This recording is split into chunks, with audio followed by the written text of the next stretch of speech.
আসসালামু আলাইকুম। পঞ্চম শ্রেণীর বাংলাদেশ ও বিশ্ব পরিচয় বই নিয়ে ধারাবাহিকভাবে তোমাদের সাথে আলোচনা করছি। তার ধারাবাহিকতা এখন তোমাদেরকে 2 নম্বর টপিকটি দিব, পাহাড়পুর ও ময়নামতি।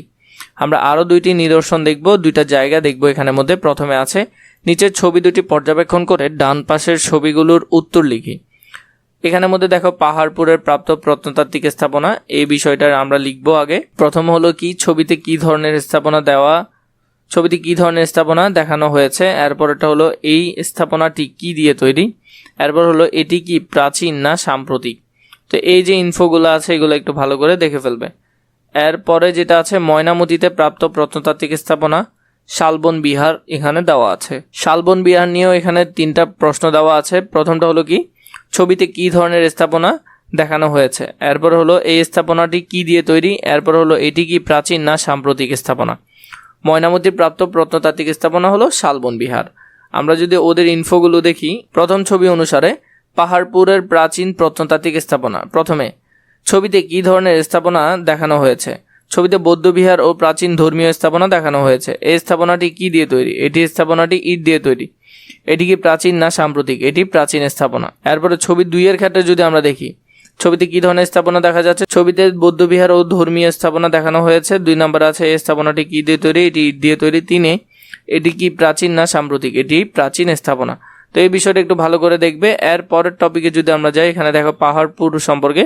পাহাড়পুর বৌদ্ধবিহারটি রাজশাহী বিভাগের নওগাঁ জেলা অবস্থিত। এটি সোমপুর বিহার নামেও পরিচিত। তাহলে এটা কি নামে পরিচিত? সোমপুর বিহার নামে পরিচিত। খুবই গুরুত্বপূর্ণ এই টপিকটা, ভালো করে দেখবে। এই ঐতিহাসিক নিদর্শনটি 781 থেকে 821 খ্রিস্টাব্দে পাল রাজা ধর্মপালের শাসন আমলে নির্মিত হয়। তাহলে এটি কার আমলে নির্মিত হয়? পাল রাজা ধর্মপাল। এখানে 24 মিটার উঁচু গড় রয়েছে, মানে এখানের মধ্যে অনেকগুলো গড় রয়েছে যেগুলোর উচ্চতা হলো 24 মিটার। বৌদ্ধ বিহারটি উত্তর দক্ষিণে 274.15 মিটার এবং পূর্ব পশ্চিমে 273.70 মিটার। এই চমৎকার বৌদ্ধ বিহারের চারপাশে 177টি ভিক্ষু কক্ষ আছে। মানে তখনকার সময় যারা এই শিক্ষা দিতেন বা যারা দান ভিক্ষা নিতেন ওদেরকে বলতো ভিক্ষুক। তো ওদের জন্য প্রায় কত 177টি।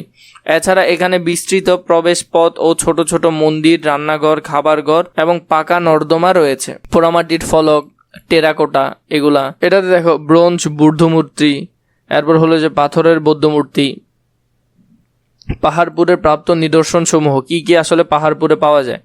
পাথরের ভাস্কর্য পাওয়া যায়, পোড়ামাটির ফলকচিত্র পাওয়া যায়, তাম্রশাসন, ব্রোঞ্জের তৈরি যুদ্ধের অবাক্ষ অংশ পাওয়া যায়।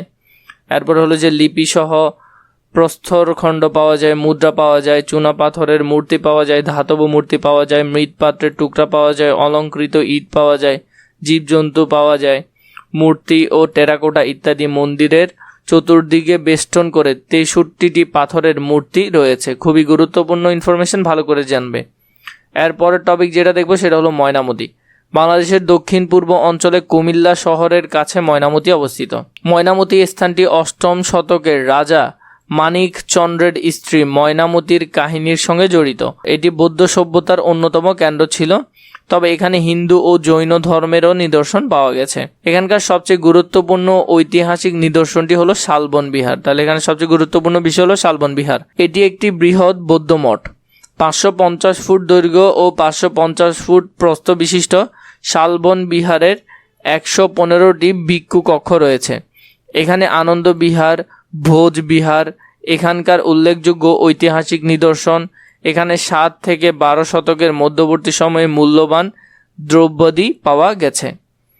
মাটির ফলকটা দেখবে। এরপর হলো যে ব্রোঞ্জ বুদ্ধ মূর্তি, এরপরে কিছু স্বর্ণ মুদ্রা, রৌপ্য মুদ্রা ছিল, পোড়ামাটির ভাস্কর্য ছিল, প্রস্তর বুদ্ধ মূর্তি।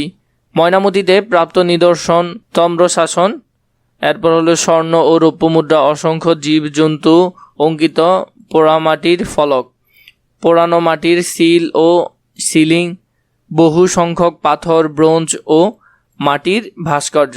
এখানে প্রাপ্ত উল্লেখযোগ্য নিদর্শনের মধ্যে 6 থেকে 7 শতকের বিরাটকায় প্রস্তর বুদ্ধমূর্তি এবং খাদযুক্ত স্বর্ণমুদ্রার অন্তর্ভুক্ত আছে এখানে। এরপর আমাদেরকে বলেছে পূর্বের পৃষ্ঠায় পাহাড়পুর ও ময়নামতিতে প্রাপ্ত নিদর্শনের ছবি দেখি এবং স্থান দুটি সম্পর্কে দেওয়া তথ্য পড়ে নিচের ছকে এদের বৈশিষ্ট্য লিখি। পাহাড়পুর এবং ময়নামতি। 781 থেকে 821 খ্রিস্টাব্দ নির্মিত স্থাপনার নিদর্শন। 8ম শতকের রাজা মানিকচন্দ্রের স্ত্রী ময়নামতির কাহিনীর সঙ্গে এটি জড়িত। বাকিগুলো আমরা এখানে লিখব। রাজশাহী জেলার নাগায় অবস্থিত, কুমিল্লা শহরের কাছে ময়নামতি অবস্থিত, সোমপুর মহাবিহার নামে পরিচিত, আর এটি শালবন বিহার সবচেয়ে বেশি বিখ্যাত। বৌদ্ধ বিহার এবং এটি বৌদ্ধ সভ্যতার কেন্দ্র ছিল। পোড়ামাটির ফলক পাওয়া গেছে, পোড়ামাটির ফলক এখানেও পাওয়া গেছে। তো এইভাবে করে তোমরা সুন্দর করে এই ইনফরমেশনটা এখানে লিখে ফেলবে। গতে বলেছে পাহাড়পুর ও ময়নামতি প্রত্নতাত্ত্বিক বৈশিষ্ট্য নিচের ছক অনুযায়ী তুলনা করি। তুলনা, পাহাড়পুরের বৈশিষ্ট্য এবং ময়নামতির যে বৈশিষ্ট্যগুলো আছে সেটা কত বছর পূর্বে, স্থাপনার ধরন কেমন ছিল, মুদ্রা, এরপরে পোড়ামাটির ফলক, ভাস্কর্য, মৃৎপাত্র, এরপর হলো লিপি, মূর্তি, এগুলা দেখবো একটু। তো প্রথমে যদি দেখি কত বছর, প্রায় 1200 বছর পূর্বে, আর এটা প্রায় 1300 বছর পূর্ব। স্থাপনার ধরন ছিল বৌদ্ধবিহার, ওইটাও ছিল বৌদ্ধবিহার। মুদ্রা, বিভিন্ন প্রাচীন মুদ্রা পাওয়া গেছে, স্বর্ণ মুদ্রা এখানে পাওয়া গেছে। পোড়ামাটির ফলক, বহু পোড়ামাটির ফলক পাওয়া গেছে, পোড়ামাটির ফলক দুটোটাতেই পাওয়া গেছে। ভাস্কর্য, পাথরের মূর্তি ও বুদ্ধ মূর্তি ছিল, আর এটা হলো ব্রোঞ্জ ও পাথরের বুদ্ধ মূর্তি ছিল এখানে ময়নামতিতে। স্থাপত্য হলো যে বিশাল বিহার ও কক্ষ ছিল, আর এটা বিহার ও মঠ ছিল। লিপি, প্রাচীন লিপি পাওয়া গেছে, প্রাচীন লিপি এখানেও পাওয়া গেছে। মূর্তির মধ্যে বুদ্ধের মূর্তি এবং এখানেও বুদ্ধের মূর্তি পাওয়া গেছে। গতে বলেছে পাহাড়পুর ও ময়নামতি প্রত্নতাত্ত্বিক বৈশিষ্ট্যের সাথে নিম্নের ছক অনুযায়ী বর্তমান সময়ের বিভিন্ন বিষয়ের সাথে তুলনা করি। তুলনার বিষয়, পাহাড়পুর ও ময়নামতির বৈশিষ্ট্য এবং বর্তমান সময়ের বৈশিষ্ট্য, স্থাপনার ধরন, মুদ্রা, পোড়ামাটির বস্তু, ভাস্কর্য এবং লিপি। তাহলে প্রথমে স্থাপনা হলো ধর্মীয় বিহার ছিল এবং আধুনিক ভবন ও মসজিদ এখানে বর্তমানে দেখা যায় দোনোটা। মুদ্রার ক্ষেত্রে ধাতব মুদ্রা তখন পাওয়া যেত, এখন কাগজ ও ডিজিটাল লেনদেন হয়ে গেছে। পোড়ামাটির বস্তুর মধ্যে পোড়ামাটির ফলক ও মূর্তি ছিল। আধুনিক সিরামিক্স ও শিল্পকর্ম এখন পাওয়া যায়। ভাস্কর্যের মধ্যে পাথর ও ব্রোঞ্জের মূর্তি ছিল। বিভিন্ন আধুনিক উপকরণ এখন ব্যবহার করা হয়। লিপিতে প্রাচীন লিপি ছিল, আধুনিক বাংলা ও অন্যান্য ভাষার লিপি এখন পাওয়া যায়।